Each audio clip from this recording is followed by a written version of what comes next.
นะสบายดีกันหนึ่งเนาะบ้านนี้มันดอนโกโก้ไก่ก็เป็นดอนน้อยๆหนึ่งที่เขาเจ้าจะมาตากอากาศมานอนตากแดดมาอาบน้ำมื้อนี้มืดโอ้เข้าใจแล้วบัดนี้นะมันเป็นดอนน้อยๆของเขาเจ้าอันนี้นะดอนนี้บ่ใหญ่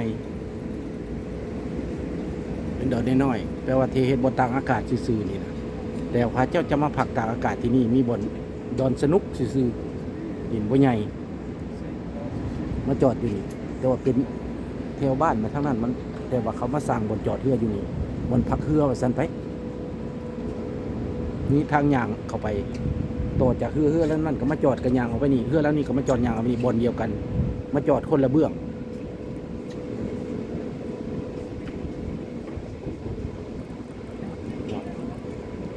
เข้าใจแล้วบาดนี้ว่ามันเป็นแนวใดฮะนะ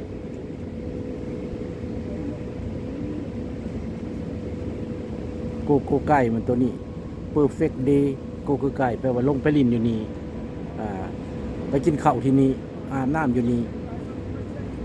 ลินดอนมาสันไปลงอาบน้ำทะเลอยู่นี่อันนี้มีบ่ออาบน้ำในแค่นทะเลเบื้องนั้นกับเบื้องนี้ลงอาบน้ำมาสันไปเมื่อนี้มันมือลงอาบน้ำลงอาบน้ำในทะเลเขาเกาะดอนโกโก้ไก่เนาะนี่เนาะนี่เขากำลังกางเต้นเพื่อให้คนยางเข้าไปเขาเห็นเต้นเป็นสีนี่แปลว่าเขากางให้คนยางรอดเข้าไปมันความหุ่มกันแดดจนไปเป็นสีสันให้มันยางเข้าไปเธอกินทะเลออกมานี่ส่วนเรือลำนี้กะ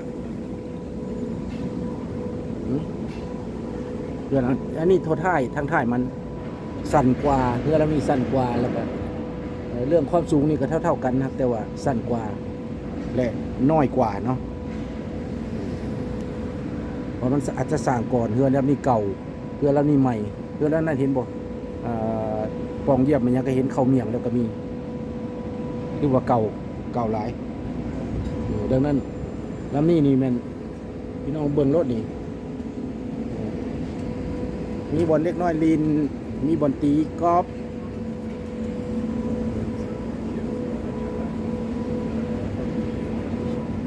อันนี้ท่ายเรืออันนี้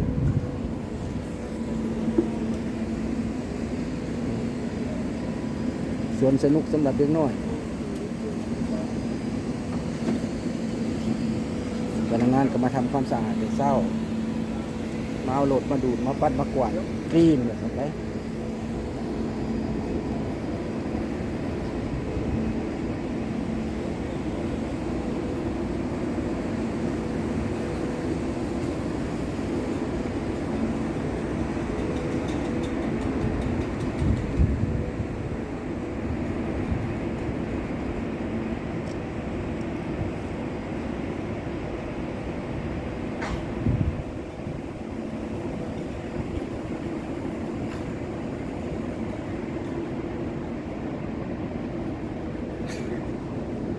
เขาไปกินอาหารไปดินอยู่ในดอนนี่แหละอาจจะมันมือเที่ยวอยู่หันแหละอาบน้ำนิดยังก็แล้วแต่ก็ลงจากเรือไปวันเอาบรรยากาศลงจากเรือไปว่าจะไปมานั่งกินเบียร์กันแถวนี้นี่คืนนี่กันเลาะหลายแห่งบ่ทั่วนะเรือแล้วนี่ยังไปทั่วเถอะ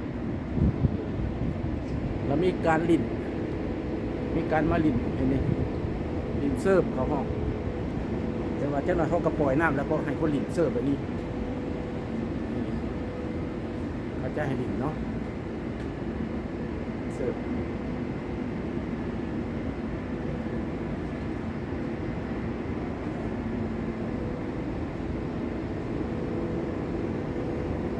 สมมติเขาว่าเรือสนุกเรือสำราญอีก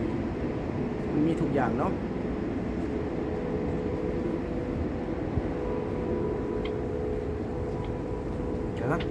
ให้จุใจเด้อรายงานมานี่นะให้พี่น้องเข้าได้เบิ่งจุใจว่าสันไปนี่แหละบอลนะเขาลินเสิร์ฟกันนี่เขาปล่อยน้ำไหลแล้วก็แลนกันนี่สนุก Good morning Oh, perfect day!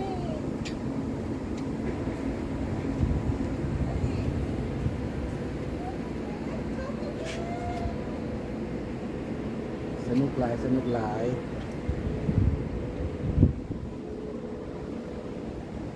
อันนี้มันดอนเขาห้องดอนโกโก้ใกล้เป็นดอนที่ว่ามาจอดพักอาบน้ำกินข้าวพักลิ้นเห็นไหมว้าวแต่ว่ามือที่สามจะสิไปในเมืองอันหนึ่งกันนะขึ้นไปทั้งเมืองหนึ่งที่ว่ามันเป็นเมืองมืออื่นมือแรงมือนี้ก็จะออกเดินทางอีกบนคืนอีกไปอีกดอนหนึ่งดอนที่สองวันนี้ดอนที่หนึ่งบนจอดพักเครื่องน่ะไปจนถึงพุ่นแหละ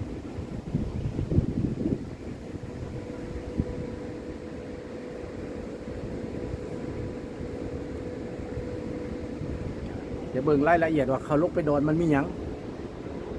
ไปดอนพักเครื่องเอาสันไป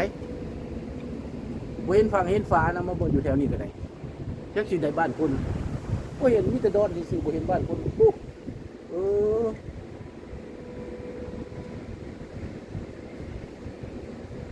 อันนี้จะเป็นทะเลมหาสมุทรกว้างใหญ่ไพศาลเนาะ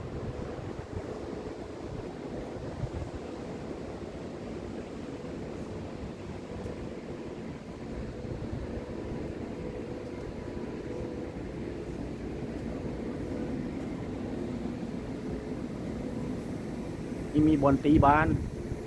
ดินบาสเกตแถวนี้นะ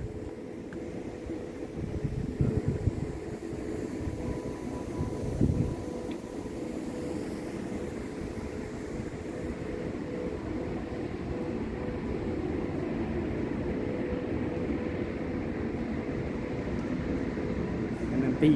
เขาห้องว่ามินิพอตลินกอล์ฟ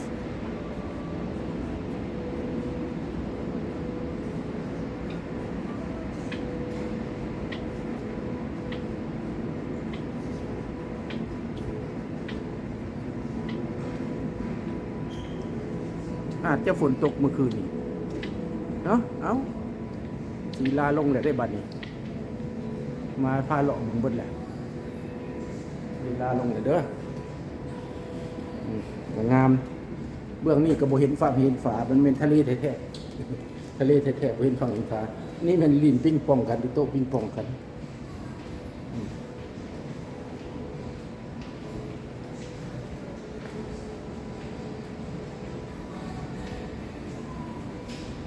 เอาละพาจากเด้อแล้วถ้าว่าตอน8-9 โมงถ้าว่ามันบ่ทันได้ออกไปดอนก็สิไล่สดให้เบิ่งหรือจะไปไล่สดในดอนก็ได้เด้อพี่น้องเด้อ